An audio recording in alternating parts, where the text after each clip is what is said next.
Quand j'avais environ 16 ans, je me souviens que mon frère harcelait sans arrêt mes parents pour avoir de l'argent pour sortir, jusqu'à ce qu'ils comprennent qu'il devait aller gagner le sien. Le travail le plus simple qu'il a trouvé était dans un fast-food du coin, un peu douteux, mais ça lui convenait, surtout avec le temps libre qu'il avait en travaillant à temps partiel. Là-bas, il a rencontré un collègue avec qui il est vite devenu proche. Je vais l'appeler Kevin pour cette histoire. Kevin était un peu antisocial, quelques années plus âgé que mon frère, et il a commencé à venir de plus en plus souvent à la maison. J'avais l'impression qu'il vivait pour son travail, parce qu'il était toujours en uniforme. Physiquement, il correspondait au cliché du nerd, avec de grosses lunettes à monture épaisse et cette manie de se gratter la peau quand il était nerveux. Mais malgré ça, il dégageait une certaine confiance en lui. Il parlait souvent sans filtre et faisait des remarques sarcastiques. Très vite, Kevin a franchi des limites importantes chez nous. La première fois, c'est quand il est entré dans ma chambre sans prévenir. Il a juste ouvert la porte et s'est mis à regarder les posters de musique accrochés à mes murs. Il a marmonné que j'avais de très bon goût, sans même vraiment s'adresser à moi, alors que j'étais simplement assise à mon bureau, en train de dessiner. C'était complètement déplacé qu'il entre comme ça dans la chambre d'une fille qu'il connaissait à peine, surtout en étant invité chez nous. J'étais agacée, mais je l'ai remercié et je lui ai demandé poliment de sortir, ce qu'il a fait. Il s'est même excusé plus tard dans la journée. Ensuite, il m'a envoyé une demande d'amis sur Facebook que j'ai laissée en attente. J'en ai parlé à mes parents qui ont recadré mon frère. Après ça, Kevin a arrêté d'interagir directement avec moi, mais il continuait à venir voir mon frère régulièrement. Son attitude envers moi a changé du tout au tout. Avant, il me saluait en passant. Maintenant, il se contentait de me sourire sans dire un mot. Un après-midi, alors que je me préparais à manger dans la cuisine, Kevin et mon frère sont rentrés du travail et ont dû passer par là pour aller dans la chambre de mon frère au sous-sol. Je les ai salués comme d'habitude, mais seul mon frère m'a répondu. Quand ils ont traversé le couloir, je me suis retournée et j'ai vu Kevin me fixer par-dessus son épaule. Je n'avais pas envie d'embêter encore mes parents, alors j'ai commencé à éviter Kevin autant que possible, même si c'était difficile puisqu'il était souvent chez nous. Quelques heures plus tard, il m'a envoyé un message sur Instagram en disant que j'étais jolie dans la cuisine et que je devrais venir travailler avec eux. Dégoûtée, je l'ai immédiatement bloqué. Mais il a commencé à me contacter sur d'autres plateformes, à m'envoyer des dizaines de messages inquiétants, du genre « Personne ne t'aimera comme moi, on est fait l'un pour l'autre ». En face, il ne me parlait plus du tout, mais il continuait à m'envoyer ses pensées via message tous les jours. Peu importe combien de fois je le bloquais, il créait de nouveaux comptes. Un soir tard, j'étais dans ma chambre en train d'écouter de la musique et de dessiner quand une chanson s'est arrêtée. J'ai alors entendu un bruit de feuilles dehors. C'était l'automne et le sol était couvert de feuilles, ce qui amplifiait le bruit de quelqu'un qui marchait juste sous ma fenêtre. J'ai baissé la musique et je me suis approchée de la fenêtre, mais juste au moment où j'allais regarder, la fenêtre s'est ouverte brusquement et le vent a fait voler mes feuilles. Kevin était là dehors. Dès qu'il m'a vue, il a essayé de passer une jambe par la fenêtre en faisant semblant d'être ivre. Puis il a marmonné une excuse qui ne m'a pas du tout convaincue, disant que mon frère lui avait dit de passer par là pour ne pas réveiller mes parents. Je savais que c'était faux. Et j'étais terrifiée qu'il essaye d'entrer dans ma chambre pendant que tout le monde dormait. Quand il a essayé de passer son corps, j'ai attrapé un stylo à côté de moi et je l'ai planté dans sa cuisse. L'adrénaline a pris le dessus et je l'ai frappé encore et encore avec le stylo, sans réfléchir, en ignorant ses cris de douleur, jusqu'à ce qu'il recule et sorte. J'ai dû crier, parce que mes parents sont arrivés en courant et m'ont trouvé complètement choquée. Kevin s'était enfui, et la seule preuve de sa présence était le sang sur mon bras et sur le cadre de la fenêtre. La police est venue fouiller le jardin, et ils ont fait une découverte horrible. Un sac de fast-food caché sous ma fenêtre.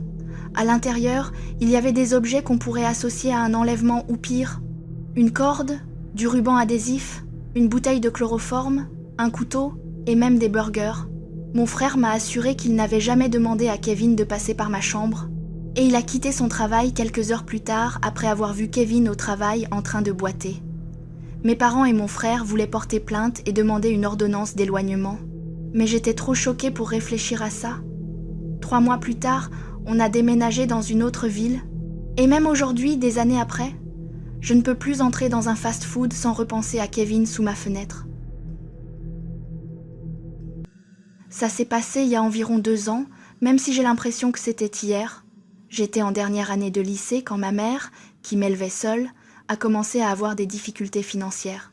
Alors j'ai décidé de chercher un travail dans le coin pour l'aider, et le seul endroit qui recrutait toujours, c'était McDonald's, pas loin de chez moi, accessible à pied.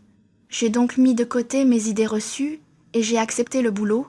Quelques jours après avoir été embauchée, je dois préciser que je suis un homme gay, et que j'aime beaucoup tout ce qui touche à l'apparence. Alors j'ai essayé d'améliorer un peu l'uniforme assez basique qu'on nous donnait. Même si je ne pouvais pas faire grand-chose sur les vêtements, j'ai fait en sorte de soigner mon maquillage et de porter une petite boucle d'oreille pour accompagner mes cheveux bouclés. Je me suis dit que, quitte à faire un boulot pas très agréable, autant avoir du style, sauf que ça a été une erreur. Au bout d'environ une semaine, j'ai commencé à remarquer certains clients réguliers et il y en avait un en particulier qui suffisait à me gâcher la journée. Je vais l'appeler Steve. Il avait quelques années de plus que moi, il était plutôt petit et mince, je le dépassais même un peu. Il s'habillait toujours en noir et portait un maquillage sombre qui renforçait son côté étrange. Quand il y avait du monde, il me regardait avec dégoût et lâchait des remarques homophobes à voix basse. Mais dès qu'on était seul, il devenait bizarrement gentil. Il me complimentait maladroitement sur mon maquillage et disait qu'il aimait mes piercings, allant même jusqu'à dire qu'il aimerait me voir en dehors de mon uniforme. Je ne réagissais jamais à ces commentaires, qu'ils soient positifs ou négatifs. Pour moi, ce n'était qu'un client. Il venait tous les matins pour un café et un petit déjeuner, puis du jour au lendemain, il a arrêté de venir, avant de réapparaître d'une manière beaucoup plus inquiétante. Il se mettait à venir le soir, juste avant la fin de mon service, et restait dehors à me regarder à travers la vitre. Je finissais par sortir par l'arrière, mais il m'attendait sur le parking, assis sur sa moto, à me fixer pendant que je partais. Il savait exactement par où je rentrais chez moi et se garait de manière à ce que je sois obligée de passer devant lui. Puis il me proposait toujours de me raccompagner et je refusais à chaque fois. Ça s'est répété pendant un temps qui m'a paru interminable. Et bêtement, je ne le voyais pas comme une vraie menace, surtout à cause de son apparence physique. Jusqu'à une nuit où la même scène s'est reproduite. Il m'a proposé de me ramener, j'ai refusé fermement et j'ai continué à marcher. Mais à peine quelques secondes plus tard, j'ai entendu le moteur de sa moto démarrer derrière moi. Je me suis retournée, et heureusement il est parti à toute vitesse. Ce soir-là, en rentrant chez moi, j'ai trouvé une enveloppe devant ma porte. À l'intérieur, il y avait une paire de boucles d'oreilles noires en forme d'araignée avec un mot signé Steve. Le cadeau était étrange, mais le message derrière était clair. Il savait où j'habitais. Je ne voulais pas inquiéter ma mère, alors je suis allée en parler à mon travail. La direction a pris ça très au sérieux et a modifié mes horaires pour que je ne rentre plus jamais seule la nuit. Ça a semblé fonctionner pendant un moment, je n'ai plus vu Steve. Jusqu'à une nuit où ma mère travaillait tard et où j'étais seule à la maison. Je m'apprêtais à aller me coucher quand quelqu'un a frappé à la porte. Je suis allée regarder par le judas et j'ai vu Steve immobile devant chez moi. Mon corps s'est mis à trembler, mais j'ai réussi à garder mon sang-froid. Cette fois, j'ai appelé la police immédiatement, en parlant à voix basse pour qu'ils ne m'entendent pas. Pendant que j'attendais, je l'ai entendu dire mon prénom et commencer à réciter une sorte de déclaration dérangeante, disant que personne dans cette ville n'aimait les gens comme moi, mais que lui m'accepterait. La police est arrivée rapidement, et dès qu'il a vu la voiture, il a essayé de fuir vers sa moto garée dans l'allée. Je suis sortie et j'ai assisté à son arrestation. Il n'a rien dit pendant qu'on lui passait les menottes, il s'est contenté de me fixer avec un regard accusateur. Ses yeux rouges donnaient l'impression qu'il était sous l'emprise de quelque chose. Les policiers ont aussi trouvé une arme sur lui. Et quand ils l'ont emmené, un agent est venu me voir et m'a expliqué que la moto n'était même pas à son nom. Elle appartenait à une jeune femme portée disparue. Le plus terrifiant, c'est quand j'ai appris qu'elle travaillait avant au même McDonald's que moi. J'ai continué à travailler là-bas pendant encore 1 an et demi avant d'entrer en études supérieures, et pendant tout ce temps, j'ai fait attention à mes collègues. Je raccompagnais les filles jusqu'à leur voiture ou chez elles, parce que personne ne réalise vraiment à quel point un simple travail peut devenir dangereux. Ça s'est passé il y a environ 6 mois, j'avais trouvé un travail chez McDonald's. Je ne pensais pas vraiment avoir besoin d'un job, mais j'approchais de mes 18 ans et ma belle-mère estimait que c'était une bonne façon pour moi d'apprendre le sens des responsabilités. Au début, Je détestais ça vraiment, mais j'ai vite réalisé qu'il y avait quelque chose d'agréable à gagner et gérer mon propre argent. La plupart du temps, je travaillais au drive, et cette tâche me paraissait extrêmement robotique, encore plus que d'être à la caisse. J'étais comme programmée à répéter les mêmes phrases dans le micro chaque fois qu'une voiture s'arrêtait au capteur, et d'une voix monotone, je prenais la commande. Étant quelqu'un de très sociable, cet environnement impersonnel me donnait l'impression d'être un peu déconnectée. Une nuit, je travaillais avec ma collègue Evelyne, c'était un peu après 2h du matin, et les seuls clients qu'on voyait étaient des étudiants ivres venant chercher à manger rapidement. Evelyne était au comptoir quand elle m'a regardée et m'a dit « Tu as l'air fatigué, Nathan. Tu peux aller au drive et te reposer un peu. Je doute qu'il y ait du monde cette nuit. » Elle avait raison sur le fait que j'étais fatiguée, j'avais eu une longue journée, et j'étais reconnaissant de pouvoir ralentir un peu. Je suis donc allée à la fenêtre du drive, je me suis assis et j'ai regardé les écrans des caméras au-dessus de moi. Le parking était complètement vide et la caméra du capteur devant les grands menus montrait une voie totalement déserte. J'étais perdue dans mes pensées, à fixer droit devant moi, quand le capteur de présence s'est déclenché pour signaler un mouvement devant les menus. J'ai récité la phrase habituelle. « Bienvenue chez McDonald's. Que puis-je prendre pour votre commande ?» Il m'a fallu quelques secondes pour sortir de cet état presque hypnotique et comprendre que ce n'était pas une voiture. Une femme se tenait là, devant la caméra. Elle avait l'air négligée, sans pour autant ressembler à une sans-abri. Elle avait de longs cheveux blonds et portait une robe d'été très vive, alors qu'il faisait un froid glacial dehors. Ses mains tremblaient pendant qu'elle grattait ses faux ongles en plastique tout en parlant dans le micro. En réajustant mon casque, j'ai pu entendre qu'elle essayait de passer une commande. Je lui ai dit, d'un ton poli, « Désolée madame, est-ce que ça vous dérangerait de venir commander à l'intérieur ? Nous servons les véhicules au drive. » C'était déjà étrange qu'elle essaye de commander là, mais j'étais surtout inquiet de la voir dehors par ce temps. Quand elle m'a entendu, elle s'est arrêtée un instant, puis elle s'est approchée lentement du boîtier du micro, collant presque son visage contre la caméra au-dessus. Dans mon casque, je pouvais entendre sa respiration, sifflante, irrégulière, chaque souffle plus faible que le précédent.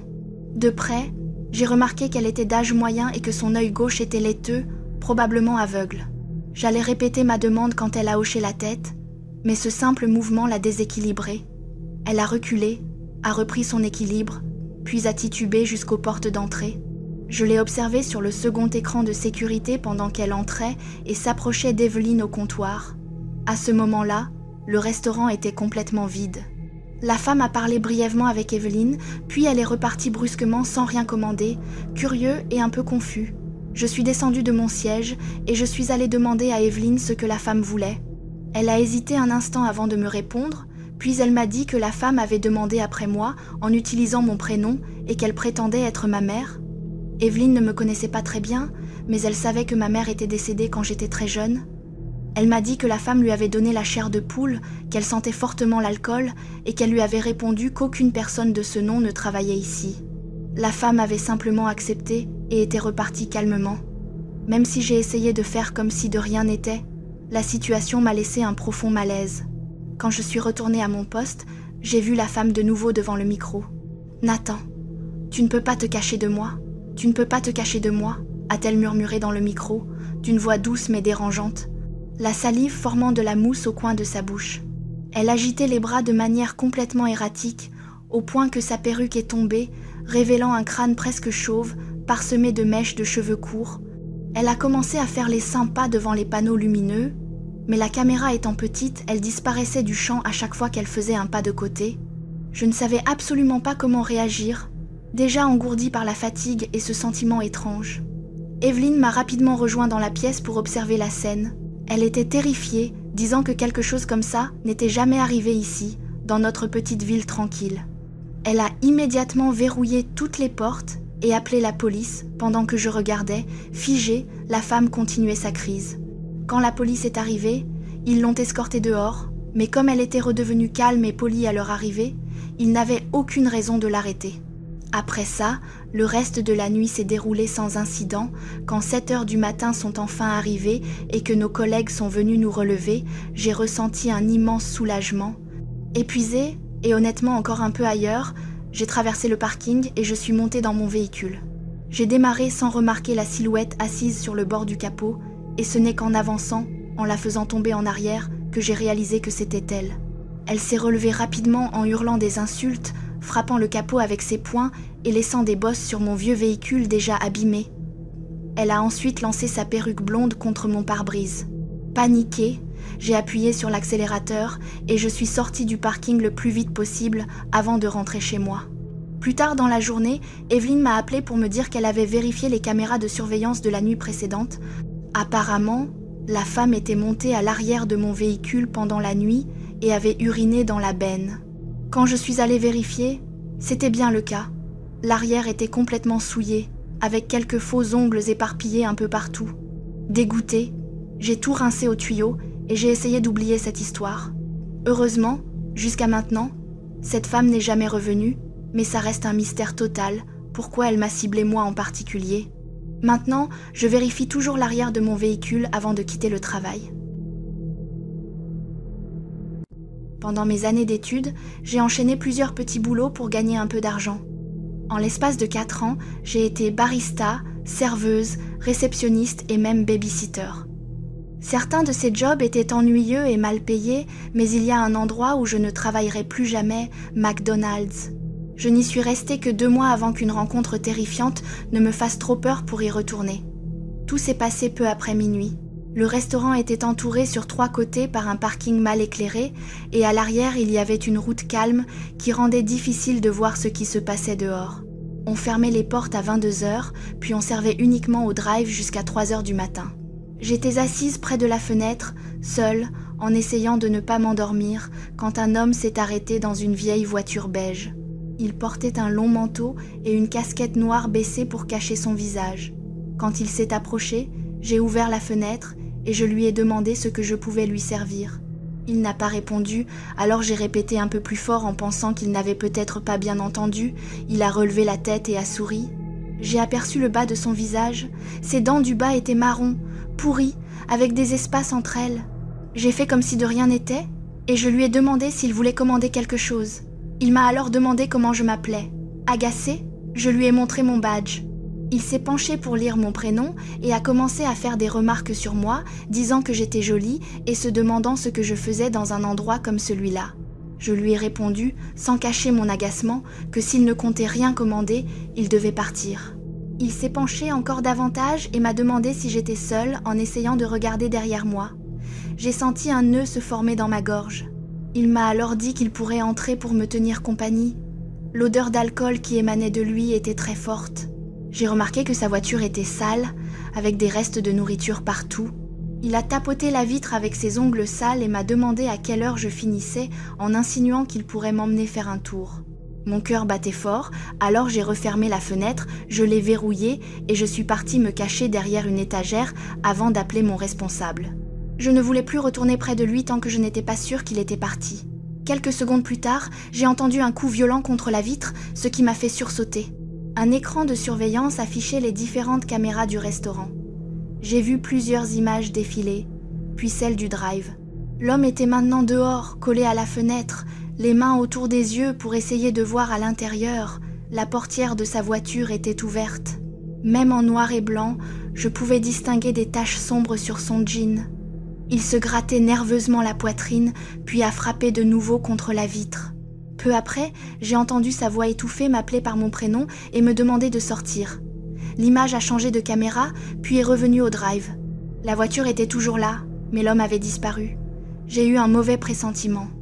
Soudain, un grand coup a retenti contre les portes d'entrée et j'ai crié de peur. Il semblait essayer de rentrer. Mon responsable est sorti du bureau en courant et m'a demandé ce qu'il se passait. Je lui ai expliqué ce que j'avais vu sur les caméras. L'homme continuait de frapper contre la porte avec violence. Mon responsable a appelé la police, puis il m'a emmené dans le bureau sécurisé. Je ne m'étais même pas rendu compte que je retenais ma respiration avant d'y être en sécurité. Depuis le bureau, on a regardé les écrans pendant qu'il tournait autour du bâtiment à la recherche d'un moyen d'entrer. À plusieurs reprises, il a crié mon prénom. Puis, il est finalement remonté dans sa voiture et est parti. On a essayé de voir sa plaque, mais elle était recouverte d'un tissu noir. La police est arrivée quelques minutes plus tard. Mon responsable m'a demandé si je voulais rentrer chez moi plus tôt, mais j'ai préféré continuer à travailler pendant qu'il parlait avec eux. Ils ont pris une copie des images et ont dit qu'ils allaient essayer de retrouver l'homme, même si l'absence de plaques compliquait les choses. Pendant les heures qui ont suivi, je passais mon temps entre servir les rares clients et surveiller les écrans, terrifiée à l'idée qu'ils reviennent. À 3 heures du matin, on a fermé, puis on est sortis ensemble. Il m'a accompagnée jusqu'à ma voiture. Je suis montée, j'ai verrouillé les portes, puis il est parti vers la sienne. Je fouillais dans mon sac quand j'ai démarré. Les phares ont éclairé une rangée de buissons et j'ai remarqué un papier coincé sous mon essuie-glace. Par réflexe, j'ai ouvert la porte pour sortir, mais juste avant de poser le pied au sol, quelque chose m'a arrêté. Ça n'avait aucun sens d'avoir une amende à cette heure-là devant McDonald's. J'ai immédiatement refermé et verrouillé la porte, soudain prise de panique, puis j'ai quitté le parking en vitesse. Tout le trajet, je surveillais mon rétroviseur. Une fois chez moi, je suis rentrée précipitamment et j'ai regardé le papier. Mon prénom était écrit dessus, en lettres mal formées, presque enfantines.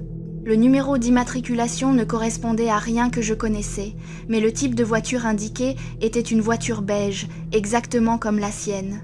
J'ai appelé la police en tremblant et leur ai expliqué ce qui s'était passé. Ils m'ont dit qu'ils allaient enquêter. Pendant les jours suivants, j'étais constamment sur le qui-vive, mais le pire restait à venir. Grâce aux informations que j'avais données, ils ont fini par retrouver cet homme. Peu après, j'ai reçu un appel qui m'a glacé le sang. Il était le principal suspect dans une série de meurtres. Il avait tué 3 femmes dans des circonstances très similaires. Sa dernière victime travaillait aussi de nuit et il l'avait harcelée comme il l'avait fait avec moi jusqu'à ce qu'elle termine son service. En quittant son travail, elle avait trouvé un faux papier sur son pare-brise et s'était approchée pour le récupérer. C'est à ce moment-là qu'il avait surgi pour l'attaquer.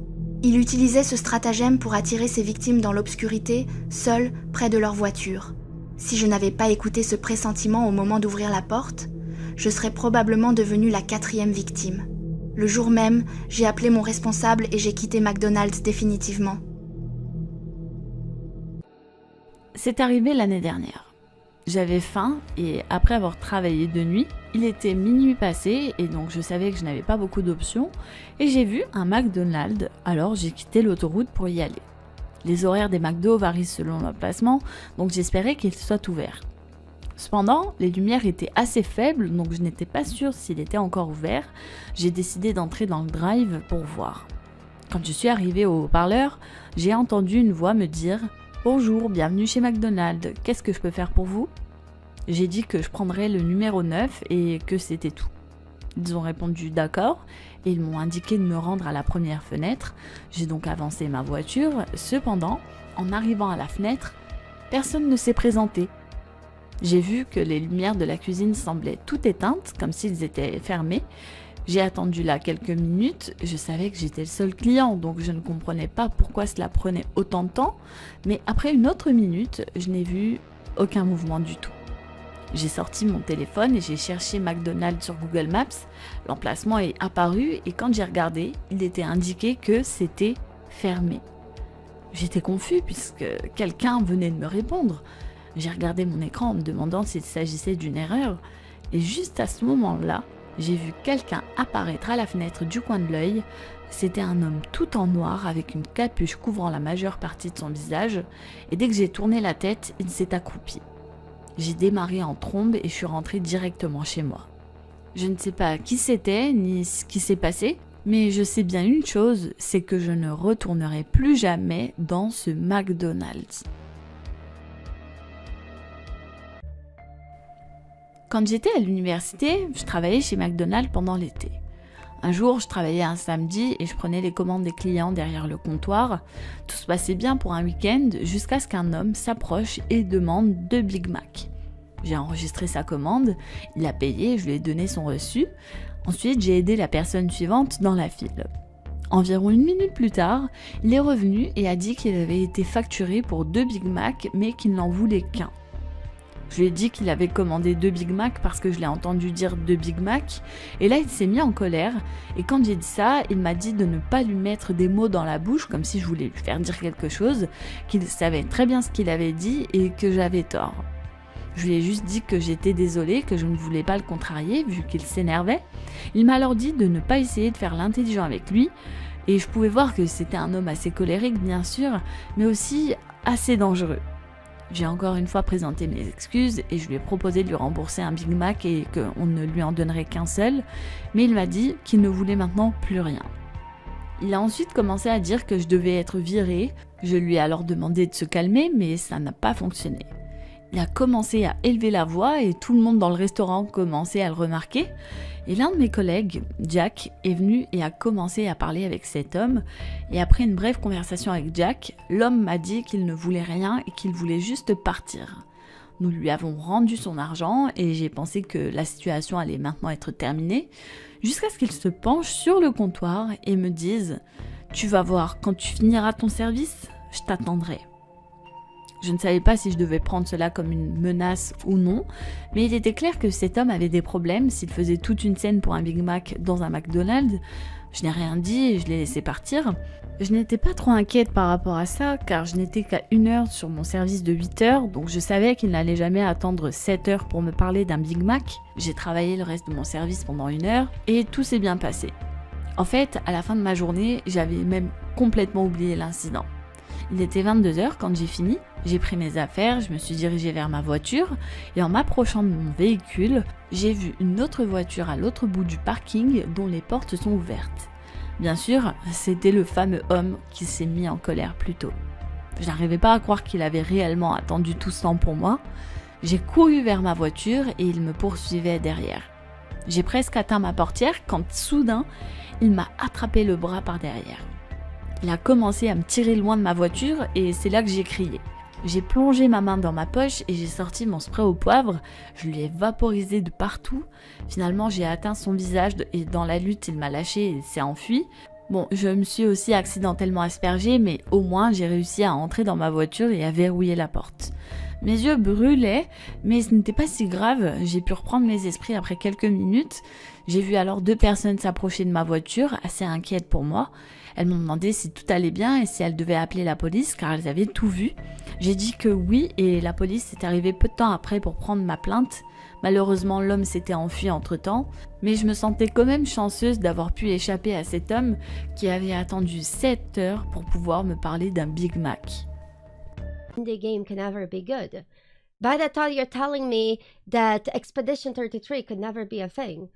Because apparently a guy that worked at Ubisoft with all the money he could possibly have couldn't make a game like Expedition. You know, there are great games made with a lot of money, like Baldur's Gate 3. There are also a lot of great games made with a lot less money, like, I don't know, a lot of the greatest indie games out there. So the amount of money that you can spend to do something, it's irrelevant. Yeah, but again, rat poison, I feel like that would be more like a danger